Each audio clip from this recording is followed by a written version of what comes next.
Tebat hari Senin 12 Rabiul Awal tahun ke-11 Hijriah bersamaan dengan hari lahirnya Rasulullah, hari Senin tanggal 12 Rabiul Awal tahun ke-11 Hijriah. Allah perintahkan kepada malaikat Jibril, Jibril, kau turun jemput kekasihku Muhammad, cabut nyawanya. Dengan catatan, tanya dulu, jika dia sudah mau, lakukan tugasmu. Tapi jika belum mau, tunda tugasmu sampai dia mau. Panggil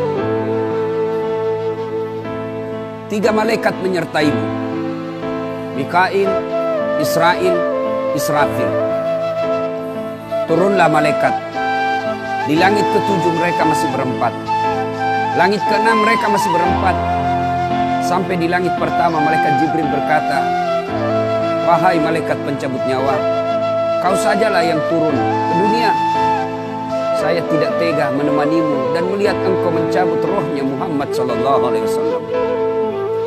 Lalu malaikat pencabut nyawa berkata, Jibril, kenapa kau tidak turun menyertai kami? Bukankah selama ini engkau yang menyertai Rasulullah? Bukankah selama ini engkau yang menemui Rasulullah? Kami tidak pernah menemui Rasulullah. Turunlah bersama kami. Jibril berkata, maafkan saya tidak betul-betul tidak mampu melihat engkau mencabut rohnya Rasulullah. Turunlah 4 malaikat ini. Lalu malaikat mengetuk pintu Rasulullah, ketuk rumah Rasulullah. Assalamualaikum warahmatullahi wabarakatuh ya Rasulullah. Nabi dalam rumah menjawabnya, waalaikumsalam warahmatullahi wabarakatuh. Fatimah membuka pintu, ternyata tidak ada orang di depan pintu. Rasulullah lalu bersabda, sudah ada di samping saya. Malaikat pencabut nyawa berkata, ya Muhammad, hari ini aku diperintah Allah untuk mencabut rohmu. Menurutmu bagaimana?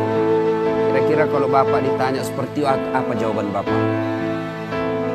Kalau saya ada saat hari ini Allah perintah untuk mencabut rohmu, maka saya akan menjawab, tunggu dulu, istri saya baru 1. Rasulullah menjawabnya, wahai malaikat, 24 nabi dan rasul senior saya, 24 nabi dan rasul pendahulu saya, setelah mereka melaksanakan tugas, mereka pun menghadap kepada Allah. Hari ini saya siap menghadap, tapi saya lihat ini ada keanehan. Apa ya Rasulullah? Mana malaikat Jibril? Kok tidak ada di antara kalian? Mana sahabat saya? Mana Jibril? Malaikat pencabut nyawa berkata, Jibril menunggu di atas langit. Dia tidak datang untuk menyertai kami. Lalu Nabi perintahkan, kau panggil dulu. Ada perkara yang penting yang ingin saya tanyakan kepada Jibril. Setelah itu saya siap menghadap kepada Allah. Naiklah malaikat pencabut nyawa dan berkata kepada Jibril, ya Jibril, engkau dicari sahabatmu, turunlah engkau menyertai kami. Turun malaikat Jibril. Lalu ketemu dengan Nabi. Nabi bertanya kepada Jibril, ya Jibril, kalau hari ini aku harus menghadap kepada Allah, tolong berikan saya berita gembira. Tolong perdengarkan saya kalimat yang nikmat di telinga saya.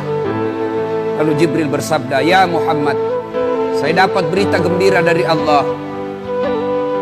Seluruh malaikat yang pernah Allah ciptakan antri untuk menyambut rohmu ya Muhammad. Apalagi ya Jibril, ya Muhammad, seluruh nabi 24 haram masuk surga sebelum engkau lebih dulu.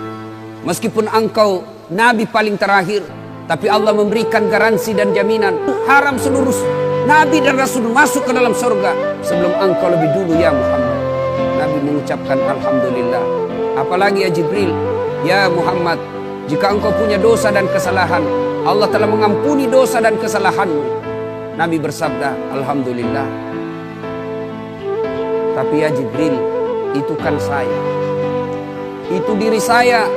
Ya Jibril, saya tidak cemas soal diri saya. Saya tidak ragu soal diri saya. Yang saya cemaskan umatku ya Jibril. Bagaimana umatku sepeninggal aku kelak? Subhanallah. Nabi tidak mencemaskan anaknya. Nabi tidak mencemaskan istri beliau. Nabi tidak mencemaskan keluarga beliau. Yang beliau cemaskan umatku ya Jibril. Jibril lalu berkata, baiklah kalau begitu ya Muhammad, nantikan saya. Jibril lalu menghadap kepada Allah. Selang beberapa saat muncul kembali dan berkata, "Ya Muhammad, aku telah mendapat berita gembira dari Allah. Meskipun engkau sudah tidak di tengah-tengah mereka, meskipun engkau sudah tidak berada di tengah umatmu, selama umatmu berpegang kepada Quran dan Sunnah, mereka akan selamat dunia sampai di akhirat." Mendengar ini Rasulullah lalu tersenyum dan berkata, "Alhamdulillah, segala puji bagi Allah. Malaikat pencabut nyawa, silahkan laksanakan tugasmu." Jibril mundur, majulah malaikat pencabut nyawa melaksanakan tugas dan berkata, kalau bahasa kita, "Ya Muhammad, maafkan saya tidak mampu melakukan ini, tapi ini perintah dari Allah." Lalu Nabi bersabda, "Laksanakan tugasmu, saya pun siap melakukannya." Mundur malaikat Jibril, majulah malaikat pencabut nyawa melaksanakan tugasnya. Keluar rohnya Rasulullah, perlahan-perlahan meninggalkan telapak kaki Rasulullah. Telapak kaki Rasulullah menggigil, naik ke atas betis Rasulullah, naik ke paha Rasulullah, sampai ke perut. Bercucuran keringat Rasulullah, keluar keringat Rasulullah di wajah Rasulullah. Malaikat Jibril lalu berpaling. Nabi lalu bersabda, "Wahai malaikat Jibril, kenapa engkau palingkan mukamu? Apakah engkau jijik melihatku? Apakah kau jijik melihat wajah saya?"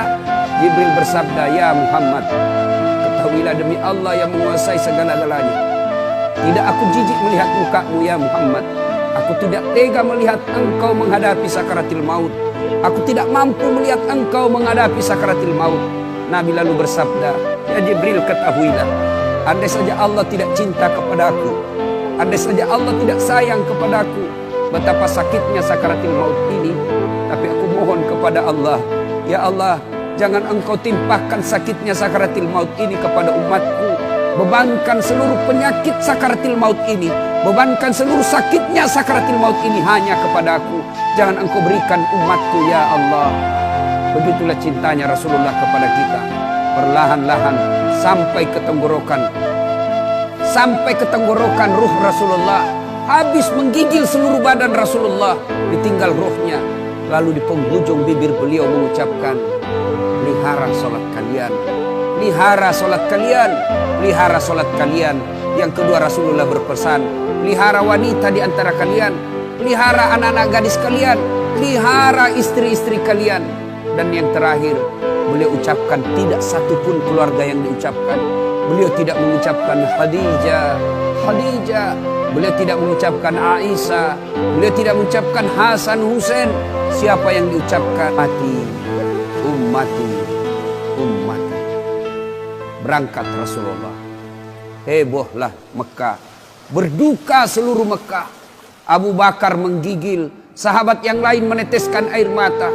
Satu sahabat yang tidak mau menerima kenyataan, Umar bin Khattab. Ketika disampaikan orang-orang, Rasulullah telah meninggalkan kita, Rasulullah telah menghadap kepada Allah, heboh satu Mekah. Umar bin Khattab marah. Dia cambuk, dia tarik pedangnya dan berkata, "Siapa yang mengatakan Muhammad wafat, maka aku tebas batang lehernya." Umar tidak biasa.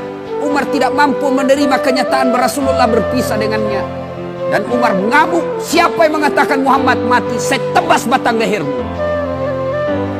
Tampil Abu Bakar Siddiq berdiri di depan rumah Rasulullah dan bersabda dan berkata, "Siapa yang menyembah Muhammad, sesungguhnya Muhammad telah menghadap kepada Tuhannya. Tapi siapa yang menghadap menyembah Allah, Allah tidak akan mati, Allah akan abadi selama-lamanya." Mendengar ini lunglai seluruh badan Umar, jatuh sempoyongan tidak mampu berdiri. Begitu menyadari Rasulullah telah meninggalkan. Begitulah para sahabat mencintai Rasulullah. Bagaimana cinta kita kepada Rasulullah? Kita lebih cinta kepada mobil daripada cinta kepada Rasulullah.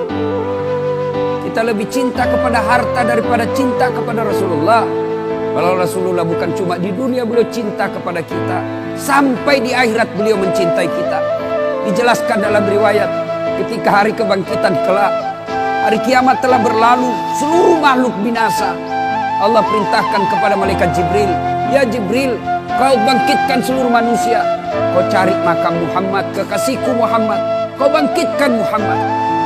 Lalu malaikat Jibril berdoa kepada Allah, Ya Allah, berikan saya tanda untuk menemukan makam Rasulullah. Bayangkan habis kiamat, porak-poranda dunia, berantakan dunia, lalu disuruh mencari.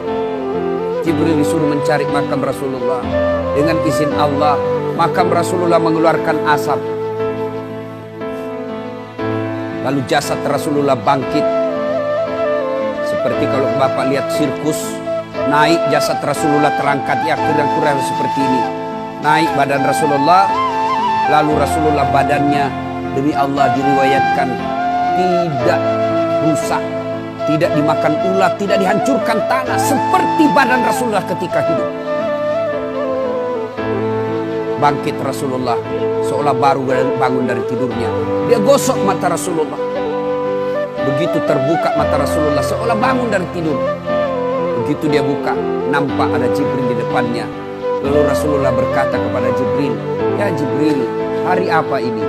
Jibril menjawab, "Ya Muhammad, inilah hari kebangkitan seperti yang Allah janjikan kepada kalian." Kira-kira saat itu siapa yang dicari Rasulullah? Apakah beliau mencari bapaknya yang tidak pernah dilihat sama sekali? Apakah beliau mencari ibunya yang hanya 2 tahun 4 hari bersamanya? Apakah beliau mencari cucu kesayangan beliau Hasan Hussein? Tidak. Tidak satu pun keluarga beliau yang dia cari. Pada saat itu Rasulullah bersabda, "Ya Jibril, kalau ini hari kebangkitan, aina ummati? Mana umatku? Mana umatku Jibril?" Kita yang mencarinya. Begitu cintanya Rasulullah kepada kita. Rasanya tidak ada satupun pemimpin di dunia ini yang mencintai umatnya seperti cintanya Rasulullah Sallallahu Alaihi Wasallam kepada kita. Kita lihat cinta kita kepada Nabi. Salawat aja kita malas. Sallallahu ala Muhammad, Sallallahu alaihi wasallam, Sallallahu ala Muhammad, Sallallahu alaihi